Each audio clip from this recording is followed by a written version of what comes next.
Reporters, he has confidence in Secretary of State Rex Tillerson, yet in a magazine interview, he boasted that he has a higher IQ than Tillerson. He was asked about that. Did you undercut the Secretary of State today with the IQ comment?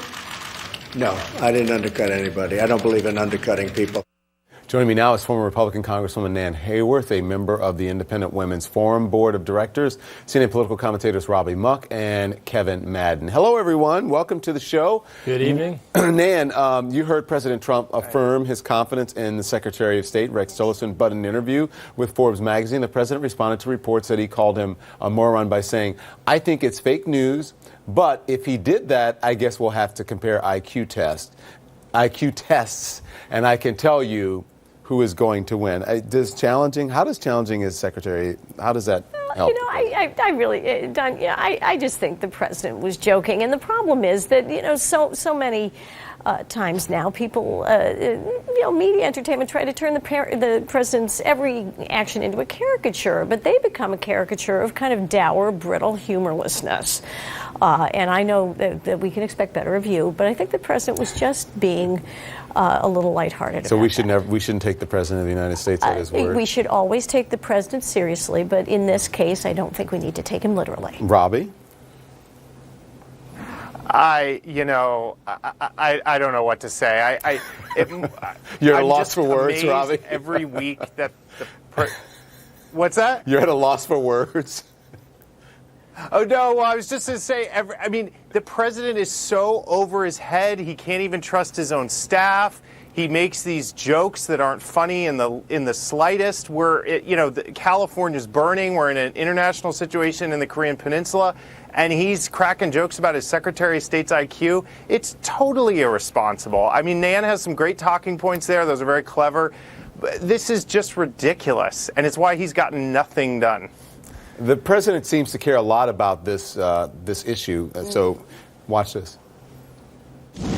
I know I have an IQ better than all of them. I guarantee you my IQ is much higher than any of these people. Kevin, I mean, he does talk about it a lot. Yeah, well, look, self-aggrandizement has been a feature of Donald Trump's personality when he was a reality TV star and when he was a real estate developer. So I'm always surprised that people are surprised that he would take this and apply it to his presidency. I think that's one of the things that your earlier guest, Timothy Naftali, he made a smart observation, which is that this is a president who doesn't really adhere to a lot of the presidential norms, and that is why I think that it generates the type of controversy that it does, and it's something that we talk about endlessly. But we also have to remember that because this is a president who doesn't really adhere to presidential norms, that's why a lot of people supported him. The idea that he would be this incredible disruptor and he would shake up the status quo is a reason that he has that real strong base of support. But I'm always endlessly surprised that we're surprised by any of this. I'm picking up what you're putting down. But also, I think the American people want someone who is credible, someone that they can trust.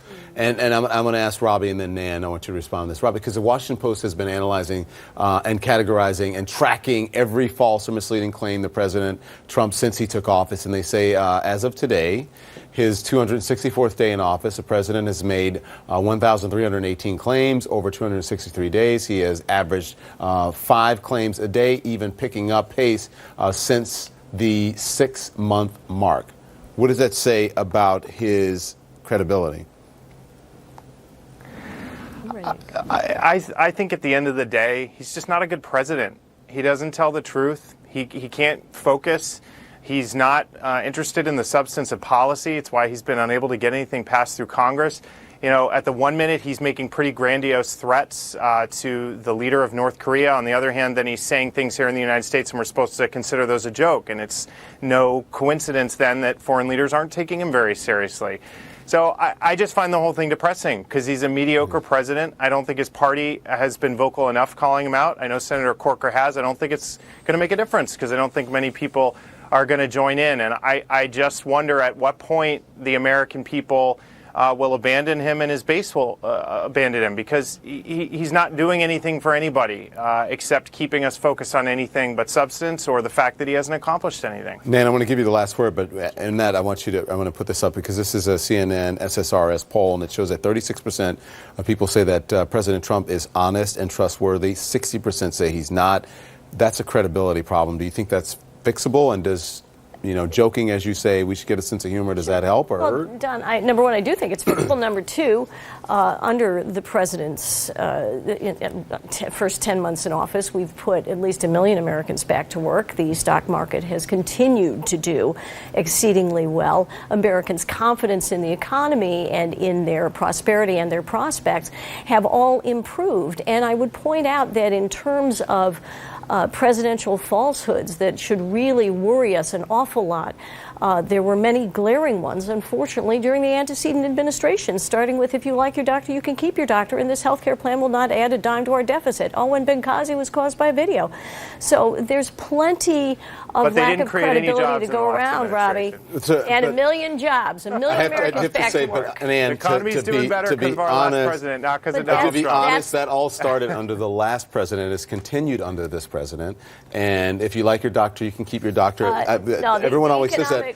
But there have not been 1,318 false claims over 260 some days with the Obama administration. Don, those claims were reiterated day after day. I don't know what their metric is, and I don't quite honestly.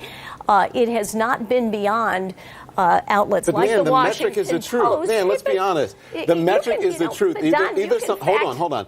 Okay. Either something is true or it's false. Either you give a false claim or you give a claim that's a lie or the truth. But you can fact check the fact checkers, and a lot of those who purport to have all the facts about X, Y, or Z phenomenon or event actually don't. So again, I go back to Nan, you and others sit here and reflexively defend the president. But I don't know what they're. But if the president of the United States is lying, like you're saying, so someone could come on, like Robbie or someone, and say, well, actually, what President Obama said about if you like your doctor, you can keep your doctor, is not actually false if you measure it under this metric. So let's just say that it wasn't true. Pretty much always false. Okay, so then and it was said over and over again. Why can't you say that about this president?